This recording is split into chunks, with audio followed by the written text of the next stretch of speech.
You are soaring flight of imagination, saturated in the movable. Removable, no excuses. You're breaking all the rules. You are brew, composed in shea butter, peppermint and honey black soap.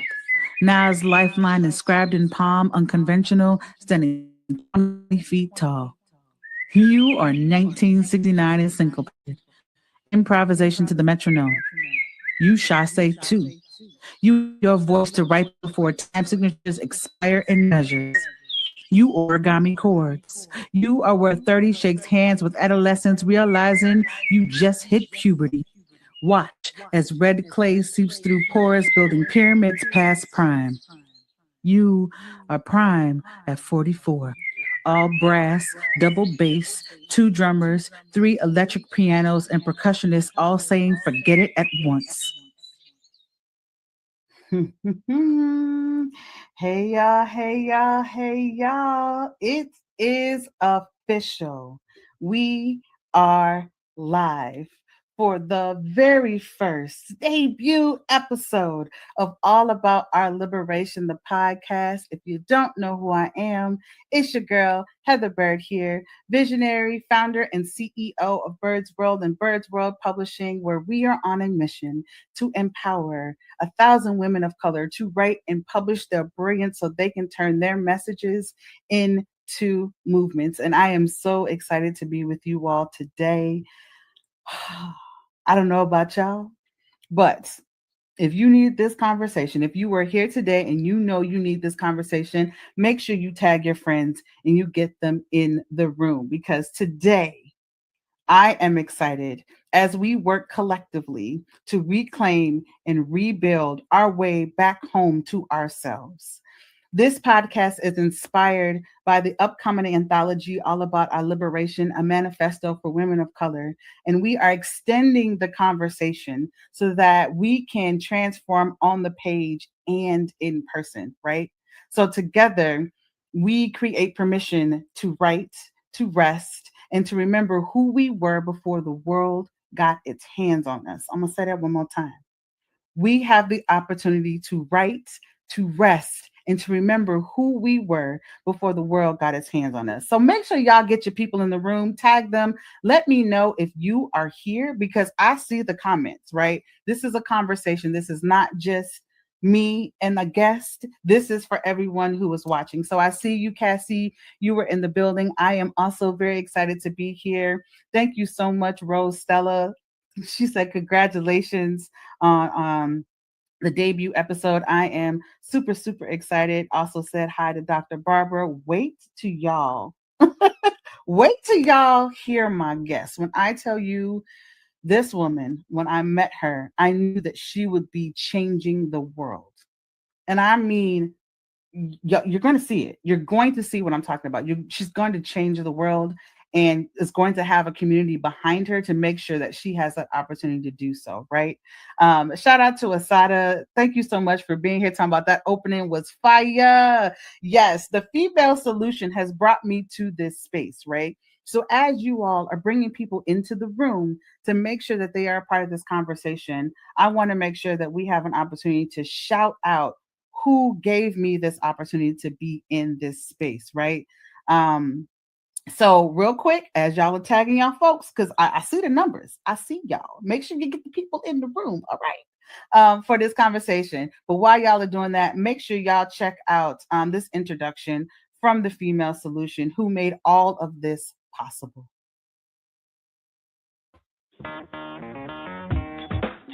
Women have the power to transform this world.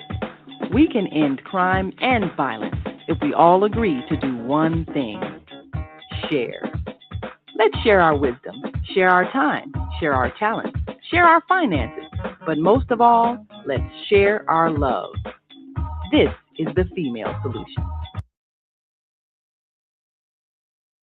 All right, all right, all right. So shout out to the Female Solution. They have shows going on every single day, 7 a.m. Central and 7 p.m. Central. I am a part of the 7 p.m. Central expansion. Y'all make sure y'all find something that is for y'all, all right? Because there is something for everyone in this space. So thank you, thank you, thank you so much for making this possible. All right, y'all. I know I'm excited. Hopefully, you are excited. Before we dive all the way in, for each episode, one of the things that I want to make sure we do is ground ourselves. Yes, I will come in with the energy, but I also know in order for me to have a clear mind, I need to be able to ground and pause and honor our ancestors and the wisdom that they're going to bring to this conversation. So, as we do so, one of the things that I love to do with the communities that I facilitate is a humming grounding exercise to get us going. All right. So if you are in a good place and have the opportunity to be still for about 30 seconds, if you're driving and listening to this, keep your eyes on the road, please. Do not cause any accidents. But if you are comfortable and can do so, what I would love to be able to do is to invite you all to close your eyes for a moment and just feel what your body is doing, where you might be holding the tension. Take a moment to be grateful and to send out gratitude for whatever it may be, whether it is because you woke up in the morning, or it's because you had a hot meal, or it's because you learned how to play double dutch today. You learned how to jump the rope. You didn't get smacked in the face, whatever it may be. There's always room for gratitude. So let's go ahead with our eyes closed if it is safe to do so. Let's go ahead and take a nice deep breath in together and out through our mouths.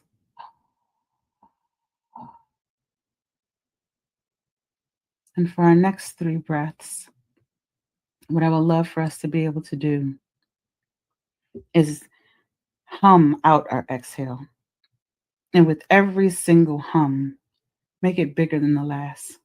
Allow yourself to take up space, okay? Make it loud. Have somebody come in the room and ask you, why are you humming so loud? Humming is healing. We need to be able to find the tools to heal ourselves. So let's do it together. So let's go ahead and take a nice deep breath in together and hum out. Mm.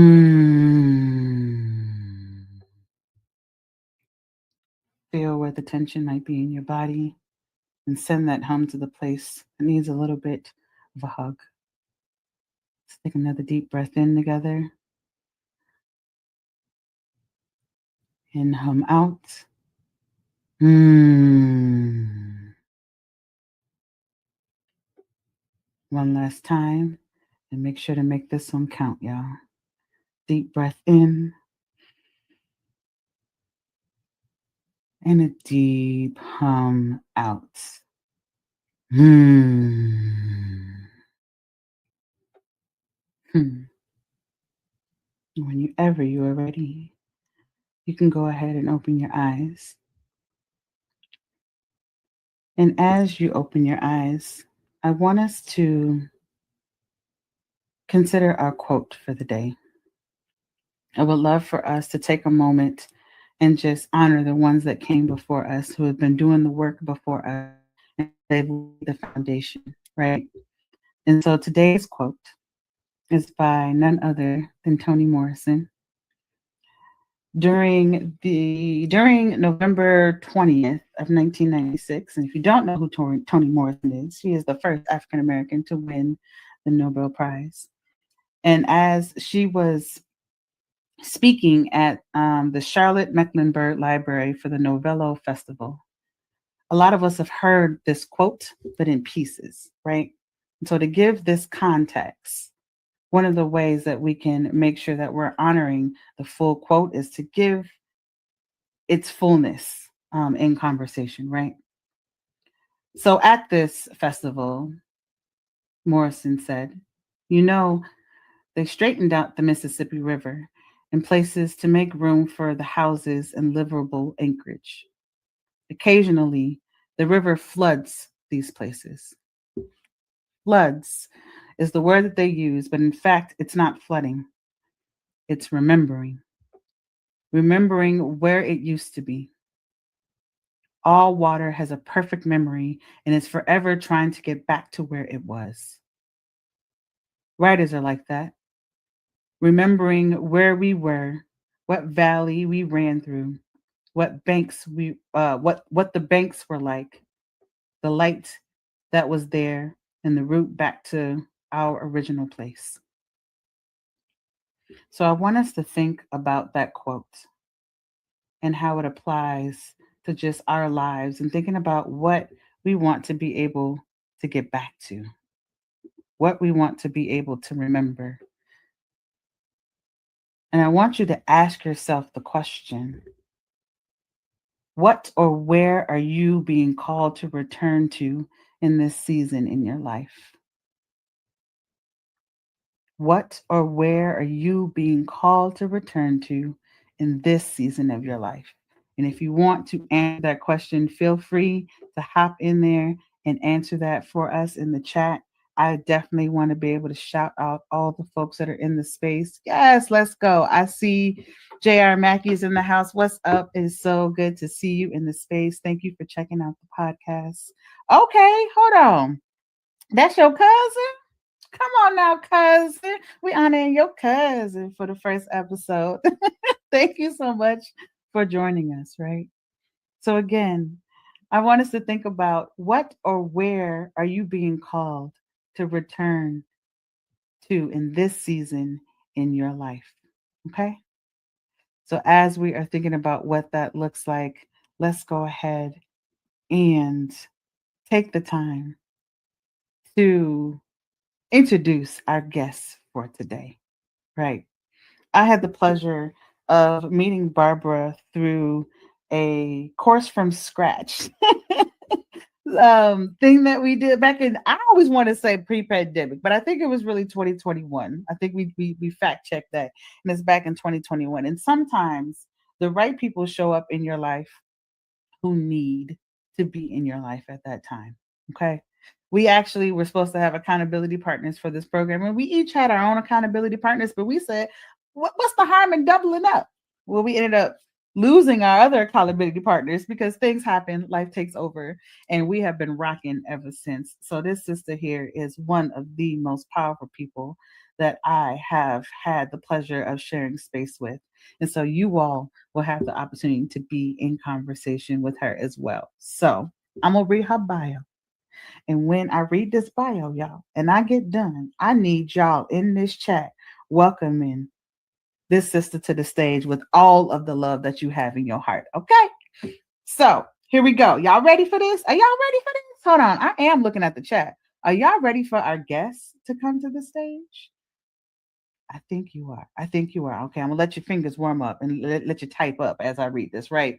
So, Barbara Septa Shriver, PhD, CTRC, CEP, Advanced 1, a healer and visionary dedicated to guiding individuals back to their bodies as sanctuaries of wisdom, resilience, and strength. Her work is rooted in the belief that healing is not about fixing what is broken.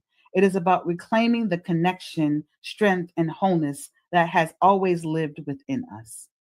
As a fifth generation healer, she draws on her ancestral lineage to create intentional, nurturing spaces where presence, ease, and self trust can unfold. She guides clients to listen deeply to their bodies, create presence by honoring their lived experiences, and restoring a grounded sense of inner sanctuary. Her integrated somatic trauma therapy approach blends somatic experiences, experiencing trademark, with body work to deepen how healing unfolds through the body. Barbara is committed to guiding others on their journeys towards embodiment, self trust, and deep healing, because healing is a journey best traveled in the company of others. Look here, y'all. Let's go. Look, Cassie is ready for you to come to the stage. I want y'all to give all of your love and welcome my girl, Dr. Barbara Scepter Schreiber to the stage. Hey, girl. Hey, hey. We are here. We are here. Oh, it brings me so much joy to be able to share this stage with you today. Mm. We have seen each other grow through so much the past 4 years, and we are also seeing each other stretch within those 4 years. So, this 4 years ago, I wouldn't have seen this happening, right? Getting you here and having this conversation so that the world has the opportunity to see you the way that I see you. So I thank you for being our first guest for this episode of All About Our Liberation. Yes, I am so honored to be here, to be sharing the stage with you, to take this opportunity to share about our liberation, about our work. I'm ready. I'm ready to do it. Let's go. Let's go. Let's go. Well, to kick us off, right? Ah, yeah. Um, I would love for you to open up the conversation with the folks that are in the room with us Mhm. and answer the question when your body's no, let me rephrase that. What's your body whispering to you in this moment? Oof. And how might we honor it as we begin this conversation? Thank you for that question. There was a deep exhale. You put the question even in the space because it's so important to honor what is right now. And as you say that, my process is to drop in, and when I drop in, I can hear my body whispering some tremors, right?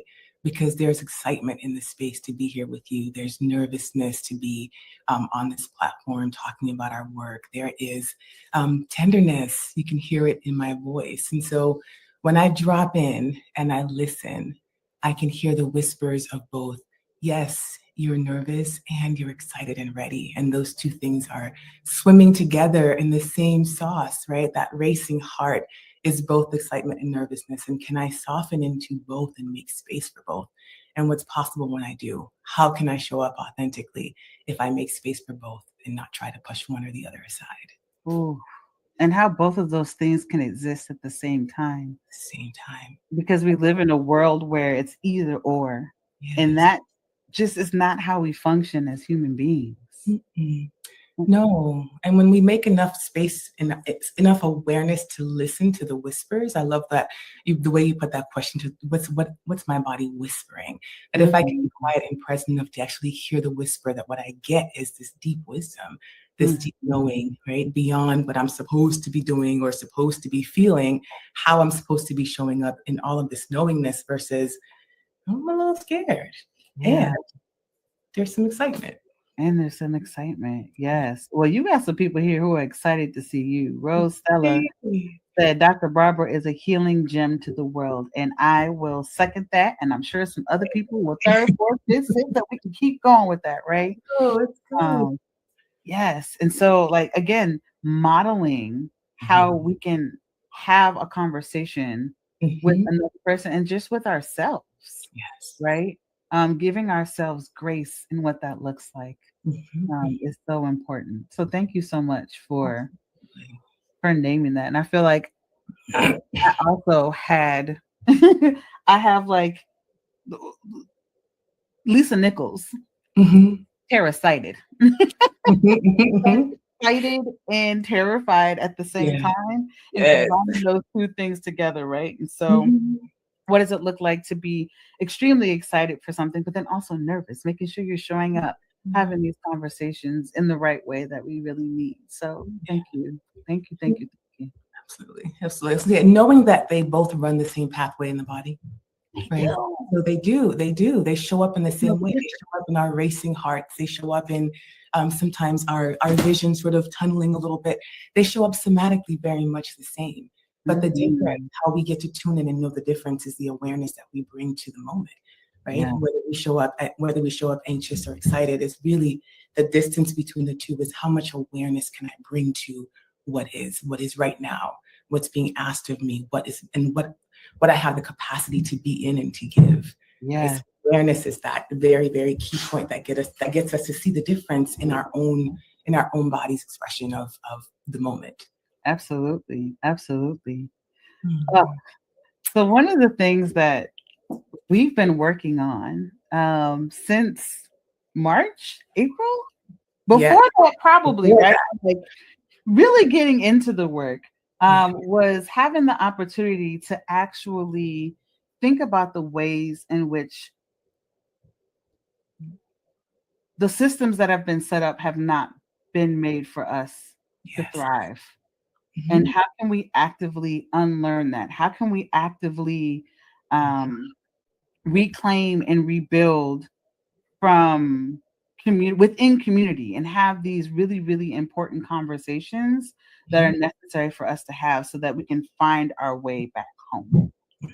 And as we are pulling together this anthology, all about our liberation and manifesto for women of color, there was a moment where we were writing in community and you had this download.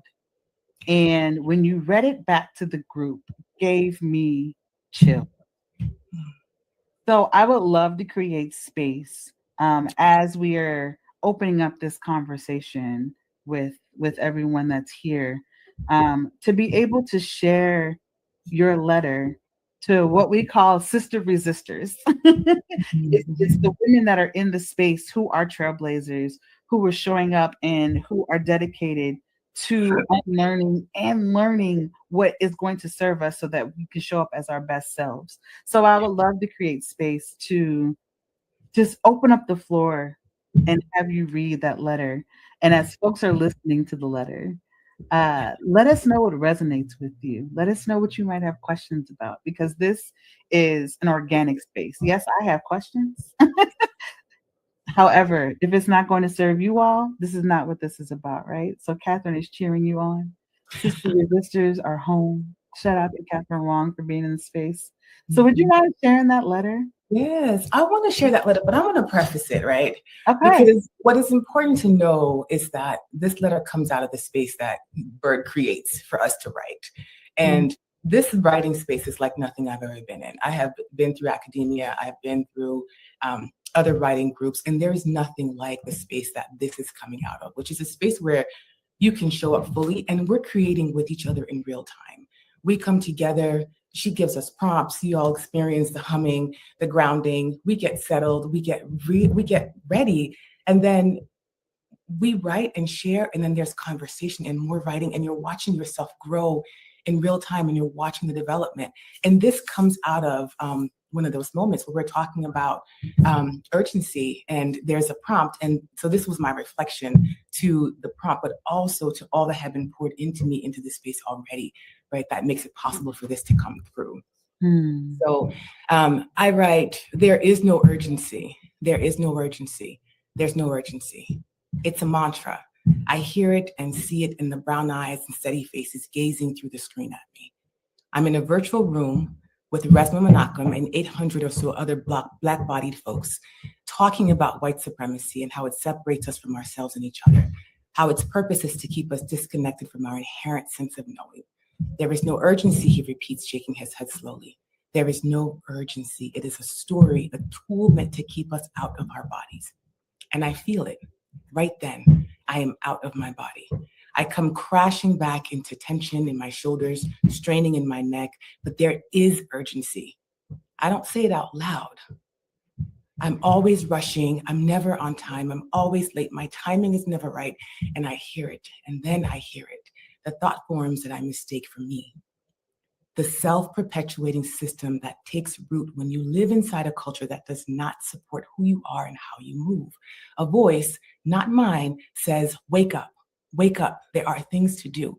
You're supposed to be doing something right now. Wake up. Before my body can even greet the day, I am wound tight. My feet search for the ground. My eyes dart. My pulse races. I am not oriented to this present moment, and yet I have started the day. I need to wake the kids up. I need to make breakfast. I need to work. I need to write. I need to. The mantra makes my head spin and my heart race. And then his voice cuts through like a bell joining mine, except this time it doesn't keep time. It reminds me there is no urgency. There's no urgency. It's a tool. My feet meet the cold ground. I take a breath and notice the tension, the tight rod between my shoulder blades winding tighter and tighter. My little one's alarm goes off and she pads into my room, groggy-eyed, bedhead wild. Mommy, I'm tired, she whines, rubbing her eyes. I want to go back to sleep. I want so desperately to tell her to crawl back into bed with me. Let's cuddle. Forget the day. Come into my arms and rest. But I look at the clock. It's 7:30.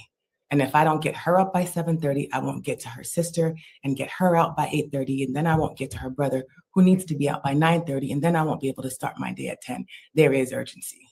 I feel it in my chest. I take a breath. I remind myself again, there is no urgency. I extend my arms to her and say, love me, which is our shorthand for let's get close. She crawls into my arms and I pull a warm blanket over us. You stayed up late last night, I say softly. I know, she whispers, and now it's hard to wake up and get ready for school. I know, she says again. Is there anything you're looking forward to today, I ask? She thinks. Today is Earth Day. We get to plant things. I like plants. We pause. We breathe. She's ready. She jumps out of bed. I know exactly what I'm going to wear, she says. She finds her Earth Day shirt and her boots. She greets the day. Mommy, can you do my hair in 3 pigtails and 1 cornrow in the back? Yes, I say, because there's no urgency. And when there is no urgency, I don't have to pull a brush roughly through her hair. We make it the highway. There are pauses and laughter and a dance party in the kitchen before we go. Urgency creates disconnection, you see. It's the clock ticking in my head, the invisible hand that moves me without ceasing, doing, producing, achieving. But when I remember, truly remember that there is no urgency, something sacred happens. The possibility for connection makes itself known. Most mornings, I'm yelling at my little ones to hurry up. I'm choosing their clothes because otherwise it takes too long. I'm brushing hair through tears because otherwise we're late. But when I remember there's no urgency, when I pause, when I create space for breath and connection, time rearranges itself. This reflection was made possible because I was sitting in a virtual room staring into Resma Menachem's steady face, listening to his refrain. Urgency creates disconnection from ourselves and from others. And I carry that with me now, especially in the moments when I feel harried, when I'm rushing, which are often. And each time I remind myself, there's no urgency. That's it. Y'all, when I tell you, yes, Dr. Barbara's voice and words are medicine. Oh, and urgency creates disconnection. That thought, that idea. Talk more about, oh my goodness. Y'all, yes, come on with this chat. Y'all, like, I'm sitting here. I have heard this before, and I am still in awe. There is no urgency. I need. So many words that create less space and time, truly profound, and now said in divine knowledge and awareness. My goodness. Yes. Annabelle Gill. Y'all, I wish I was in chat with y'all. Y'all are going crazy in chat. Yes. When I read that, there is something about your voice that makes me want to slow down. Mm-hmm. There is that need to take note of what's going on in my body in a way that I am not used to. We're not taught to pay attention to our bodies in the way that we should. That allows for us, again, to show up as our fullest self in that moment. And that'll fluctuate. Like my full self today in this minute is going to be different than my full self an hour from now. You know what I'm saying? It's going to be different from tomorrow. And what you have taught me to do is pay attention to the whispers. Pay attention to the tingling. Yes. Pay attention to butterflies that may or may not be butterflies, but now I have the tools to be able to separate and know what that looks like. Yeah. My goodness. And that's the tool, right? That's the beauty of this work of understanding that there's no urgency, because urgency is about production. It's about precisely staying disconnected. Say When that again. the things that I don't get to experience, Yes. when I can understand that I am always in right time, and I can slow down to be present to what is, right? Like that feeling that time arranges itself for you, that Yes. we absolutely had time for all the things we needed to that morning. The minute I slowed down, the minute Mm. I slowed down to acknowledge that little person, and her little her 6-year-old self didn't want to get up. She was tired. And just that pausing to acknowledge, you're feeling this way, aren't you? And having her be seen and be reflected was Yeah. what she needed. And it took seconds. It took Mhm. seconds, right? So when we can drop in and we can connect deeply to ourselves, that's what it makes possible. It makes possible for us to have an expanded experience, right? A much more expanded experience than when we are tight and constricted and moving from that place of tightness and constriction. So while you know, the All that. world would have us stay in that place of, I need to produce, I need to create, I need to do, I need to move. When we can pause that and move into presence, what Yeah. is created is expansion, is exactly the thing that we want, that we can't have in that constant running, in that constant urgency, right? So there is so much spaciousness that we have access to once we're able to drop in and be in our bodies and be present to ourselves and others. Ooh wee. Oh, look here. I know we are not the only ones that need this conversation. And sometimes it takes Yes. multiple times to hear it before it actually seeps into your bones. So Mhm. you all make sure that you are taking the time to like, to share, to comment, to subscribe. Send Yeah. this out to someone who you know needs it. Naima put in the chat, powerful. Mothers with school age children need to remember this every Yeah. day. Yes. Ooh, and Naima, that is part of what we can do, is send that out into the world, right? Think about how many times we are rushing each other or our children out into the world, wound up and tight, and they are going to the next person, and it's what's the word? It's not catapulting. It's a ripple Thank effect that you. happens. Yes, it's rippling throughout. Yes, that. And what we can do is we can co-regulate, right? This beautiful thing that you did at the beginning where you have us just breathe and hum, that's co-regulation. And Mhm. we have the possibility to share that with others by simply choosing to be in a regulated space ourselves. When Yeah. we learn to and we're able to regulate, we give that gift out, right? Yes. Without needing to interact with other people, just by being in a regulated space, we help others heal. Absolutely. Look here, if you all are drawn to this conversation, like this is just the tip of the iceberg of what can happen in a conversation like this. So if you want to learn more about Radical Presence, her website is down at the bottom. We'll talk a little bit more about that later, but in case you want to go ahead and check that out, it's radicalpresencecoaching.com. So make sure you all have an opportunity to dive a little bit deeper into that. Um, we all have a story, right? Like, the work that I do is about being able to take our messages and turn them into movements. Our books are not meant to just sit on shelves. No. Our books are meant to spark conversation and to create a shift so that the rippling effect that comes from your message and your book has an opportunity to create a better world, right? Mhm. And so I would love for you to tell us a little bit more of like how you got to this work and why you were able to um not why, but tell us more about the work and like Yes. why it's something that is so important and has turned into a movement for you. Yeah. Yeah. That's a wonderful question. I can answer that question with three kind of anchoring moments for me, right? That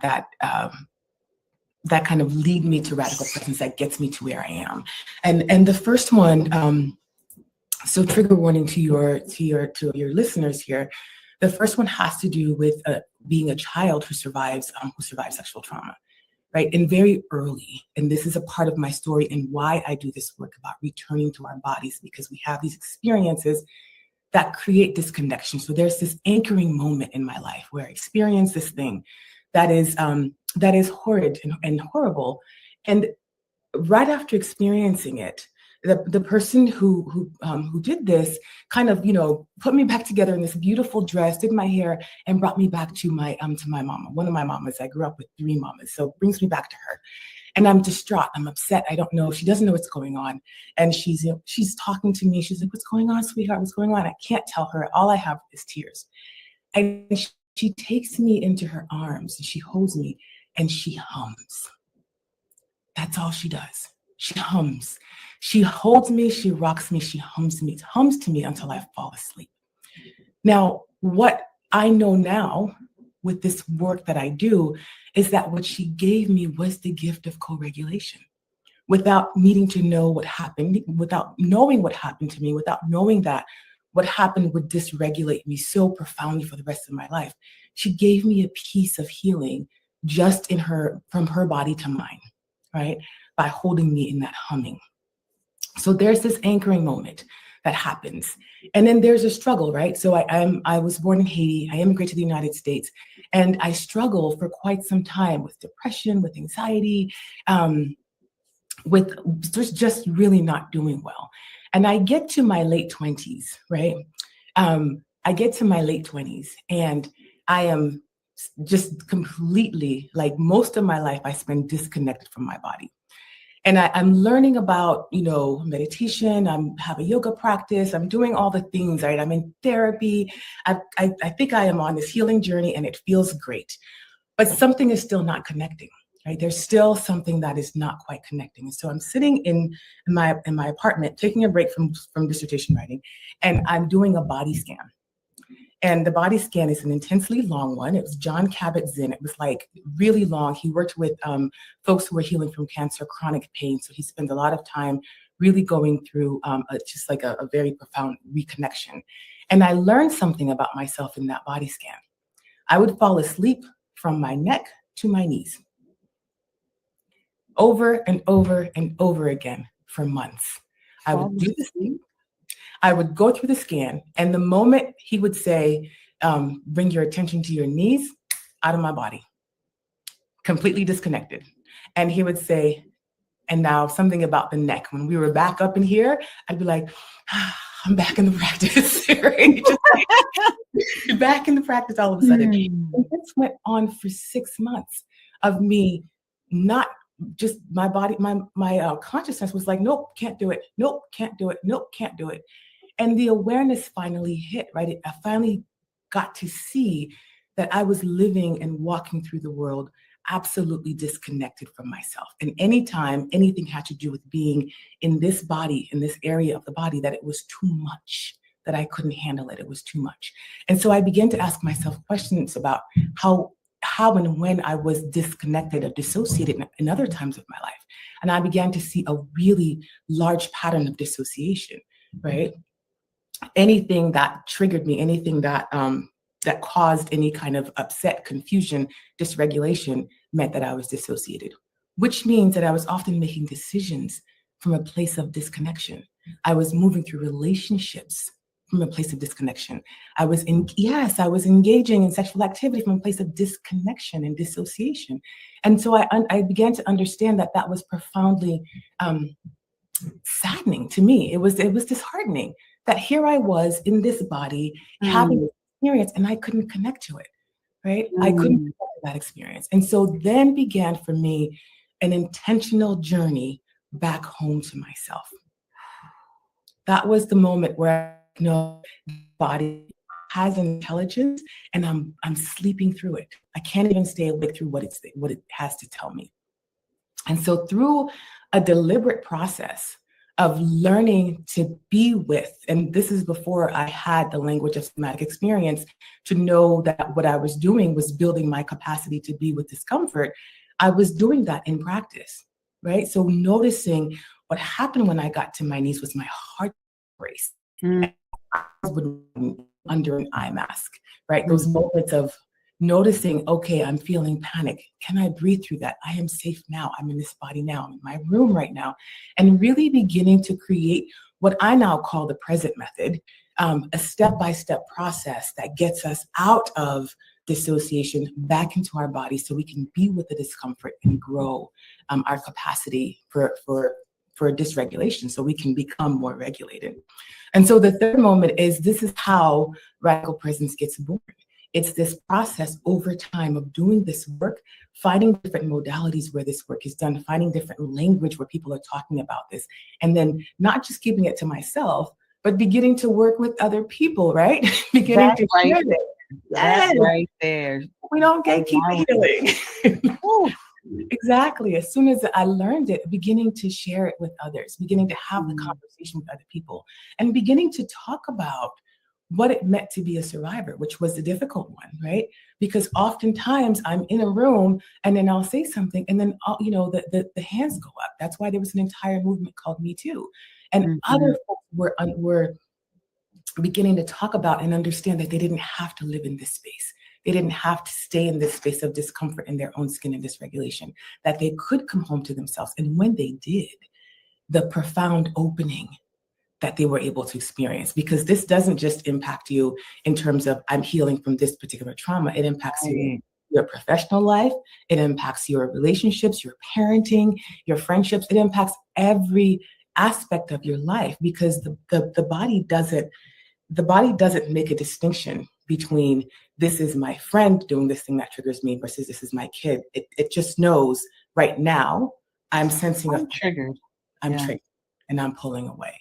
So these kind of anchoring moments, and the beautiful thing, to come full circle, what I learned that I'll share explicitly is that what my aunt did with the humming was to give me a gift, because I come from 5 generations of healers. Mm-hmm. Knew how to heal. I come from women who know how to pray, who know how to heal, who know how to do their thing, right? And so what she gave me, just that humming into me, what she poured into me was precisely the gift that would heal me, which is the humming, the vibration, the energy in my own body.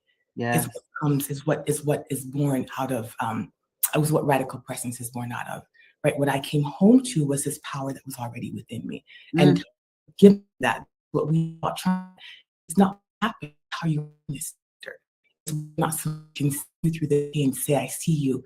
You didn't deserve that. That shouldn't have happened. And hold you, right? Do you have a credible witness to your pain so that you don't become somebody that lives with shame, or do you not? And without knowing, that's what she gave me. That was the gift of healing she input into me directly after that horrific experience at 4 years old. My goodness. My goodness. Can we take a moment and just collectively hum together and just do our inhale and exhale together, just to reset ourselves or reconnect with ourselves? Yes. You can choose to close your eyes or not. And just think about all that you just heard and how important this work is. And let's take a nice deep breath in together and hum out. Choose.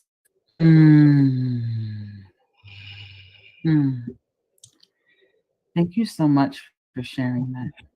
Can I extend that invitation to say also, if memory comes to you now of the people, the moments, the experience that have grounded you in gifts and healing, to bring those to your awareness now too. Yeah, to bring those in. Because there were those moments I could think of. My grandmother, she was a humming woman, always around me. She was cooking, whatever she was doing, that vibration was always there. Yeah. Right? Think about anybody who ever held you and rocked you. Yes. Right there. That's regulation.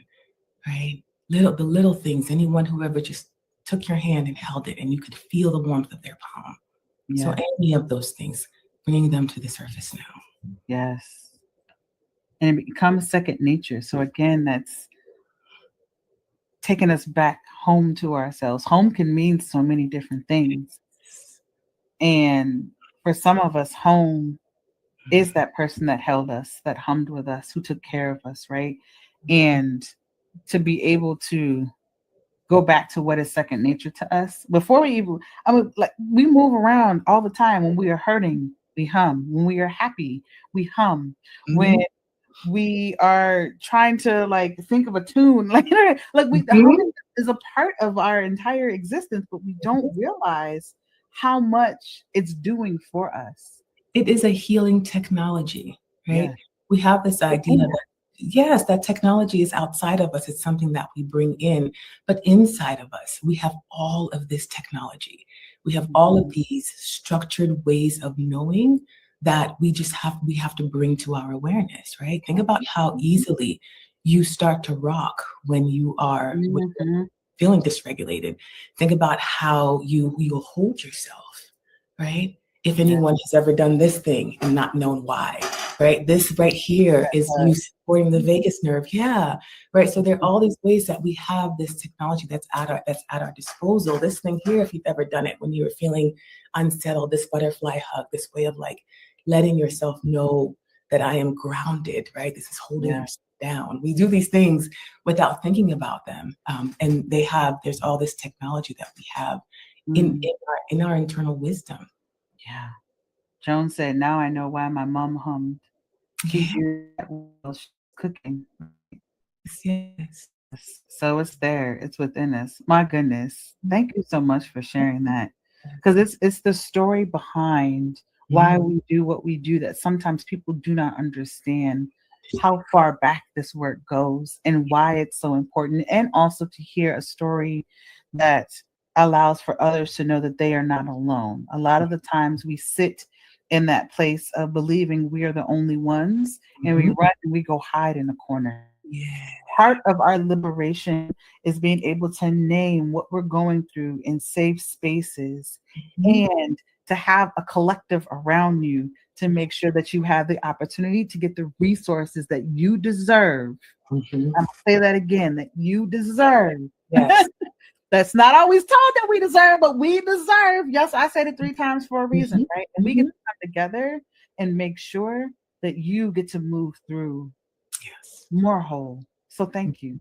Thank Yes, you so much for absolutely. sharing. My Absolutely. goodness.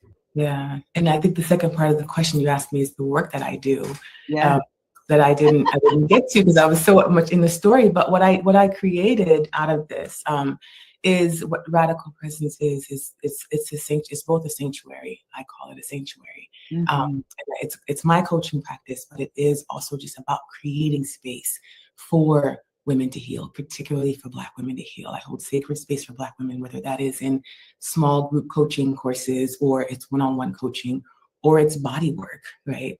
Doing the actual emotional release work, the movement work. There is this Haitian form of release called rale that is about moving heavy energy out of the body.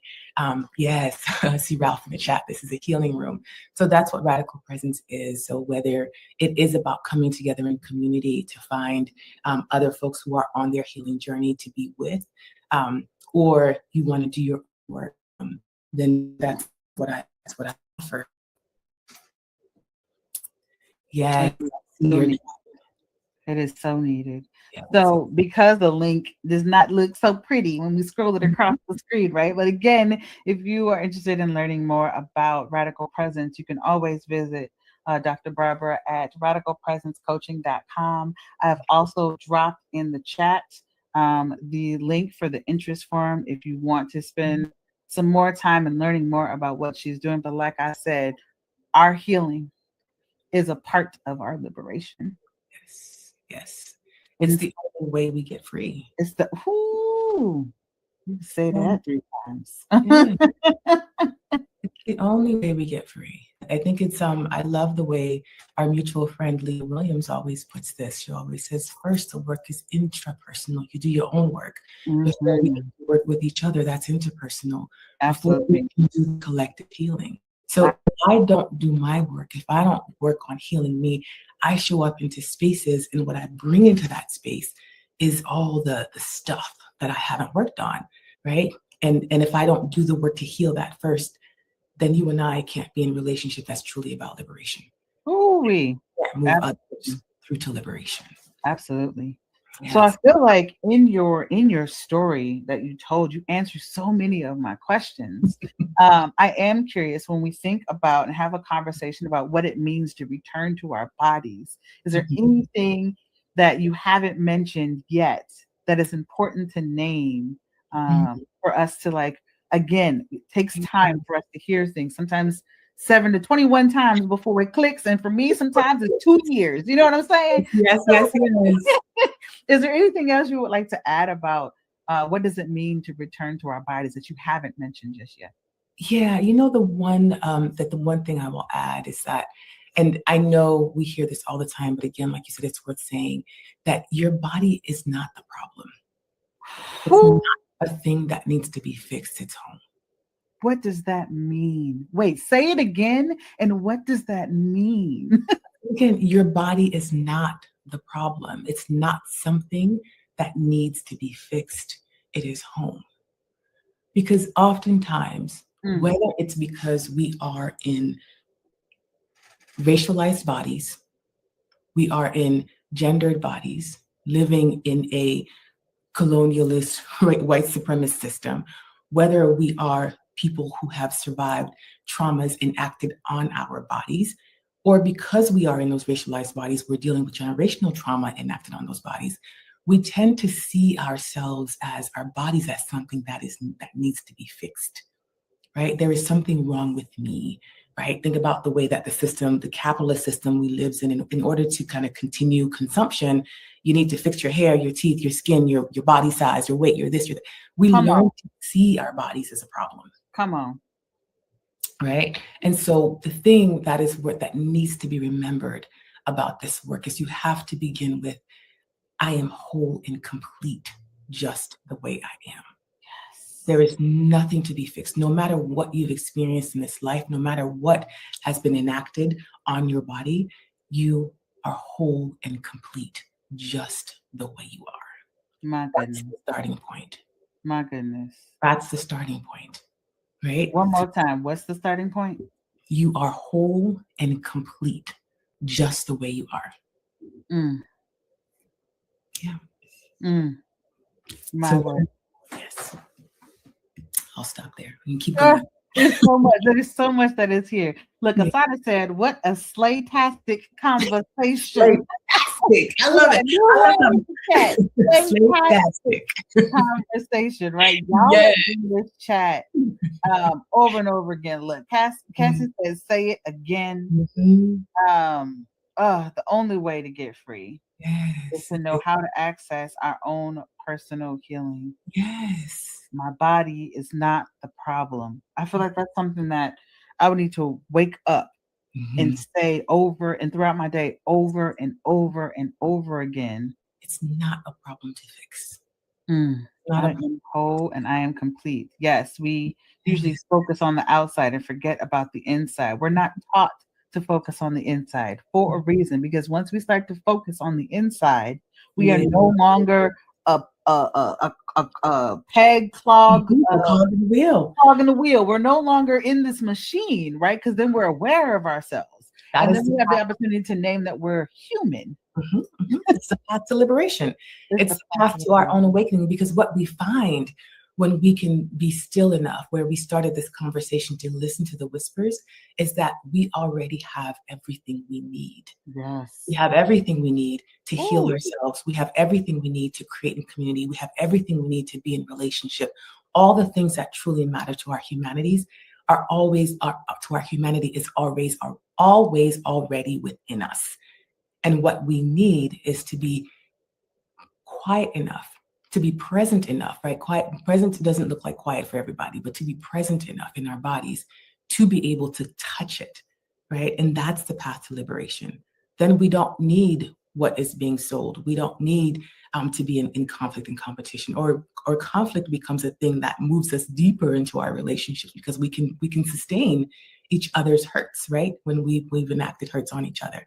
So it is the thing. my word. There is so much that is here, and we didn't even begin to scratch the surface of this conversation.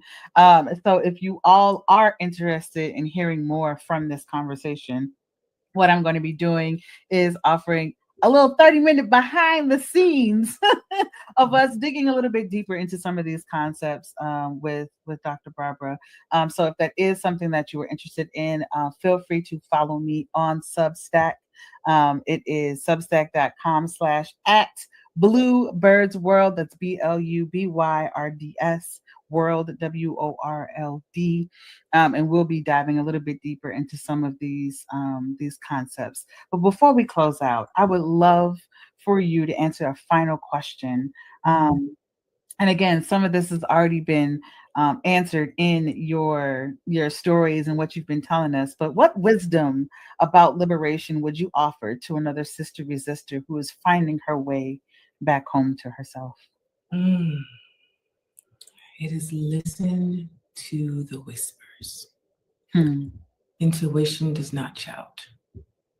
Oh, It does not shout. You have to be willing to listen to the whispers and to lean into what they tell you. Right? mm, Become aware of what your internal yes and your internal no sounds and feels like.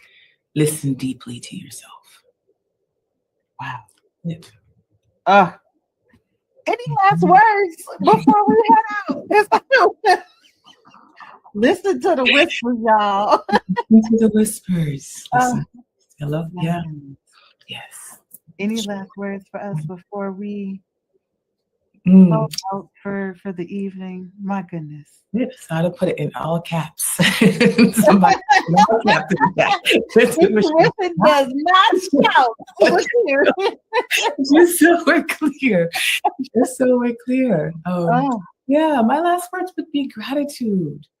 Absolute gratitude for this opportunity, for time to be in conversation with you, to be in community with all the folks in the chat, just to be here to be able to talk about this, because this mess, people need to hear this. We need to be talking about this, right? We need to create spaces, more spaces for these conversations to happen. So I just really want to just say thank you and gratitude for those who are here and for this opportunity. absolutely. Thank you so much for saying yes. Also, thank you so much for earlier shouting out the community that we have been running for the past 3.5 years. 3 years. I'm jumping ahead 6 months, right? But we have been running a writing community for almost 3 years now, where we come together as women of color to have a protected space where we can have conversations like this. Yes, we are there to write. Yes, we are there to get our messages out. We also have to heal first to make sure that we are showing up on the page the way that we deserve, the way that we deserve. So if you are interested, whether you're a woman of color or not, to learn more about Bird's World and Bird's World Publishing, and if you are interested in turning your message into a movement, you can join us at our next open house, which is actually tomorrow. So you can go ahead and follow that link, birdsworld.com/open house. Again, make sure you all check out Dr. Barbara's website at radicalpresencecoaching.com. I've also dropped that interest form in the chat for you all to check out. Do you have? Yes, I didn't mention this. So in the interest form, there is a 6-week journey that I'm launching at the end of January. Specifically for survivors of sexual trauma. We'll be doing a virtual one. And if you're in the DMV, you can join us in person to do some of this work. So if you are interested, if you know a sister who needs this, drop it in the, fill out the interest form, and I will send the landing page to you and reach out about more information. But that is to launch at the end of January. We'll be having, it's called Coming Home to Healing. Some of you may have been in this space already with me, but it's coming back around. We are ready. Yes. So make sure I will add some notes into the description so y'all can make sure to follow Dr. Barbara. If you want some more, Barbara, if you didn't get enough today, again, make sure you have an opportunity to check out my Substack so you can get some behind the scenes. And also, I dropped the link in the chat. She also has a Spotify link, y'all, which means if you want some meditations, because I've listened to this, her voice is butter. It makes you slow down. Okay. So make sure y'all check out that Spotify link that I also dropped in the chat. And one last thing, if you could let us leave us with a writing prompt for us to consider. What would that be? Where is it? I wrote it down. We took in a lot of information today. And you know me, writing allows you to process things. Yes. So what is a prompt that we can walk away with? If you could hear if you could listen to your body whisper, what would it tell you that it needs? If you could listen to the whispers of your body. There we go. If your body could speak freely today, what truth would it tell you about what it needs? What truth would it tell you about what it needs if your body could whisper? If you could talk openly and freely. This is so good. This is so good. Yeah, thank you so much for joining us. If this conversation spoke to you in any way, please make sure you like, share, comment, hit hashtag replay so that I know that you were here. You can join me in 2 weeks as we continue the conversation around the journey of our healing, writing, and remembering who we were before the world got a hold of us for All About Our Liberation podcast. Again, thank y'all so much for being here. And until next time, thank you so much for being here. Thank you for having me. It hurt you so much. Thank you so much for being here. And until next time, y'all, with love and liberation. Peace out. Well. We've come to the end of our show today. If you missed any broadcasts, go to our website for the audio and video archives at www.thefemalesolution.com. On behalf of our team of radio hosts, I'd like to thank all of you who participated in today's discussions. And to our global family joining us from all around the world, we say thank you. To our family in China, xie xie. India, dhanyavad. Japan, arigato. Korea, kamsamnida. Russia, spasiba. Germany, danke. Poland, dziękuję. France, merci. Spain, gracias. Italy, grazie. Egypt, shukran. Ghana, madasi. Nigeria, eshe. South Africa, Ngiyabonga. Senegal, Jaref. Kenya, Asante. Israel, Toda. Pakistan, Shukriya. Afghanistan, Tashakur. Saudi Arabia and Palestine, Shukran. Assalamu alaikum wa rahmatullahi wa barakatuh. Thank you, and may peace be upon you and the mercy of God and God's blessings.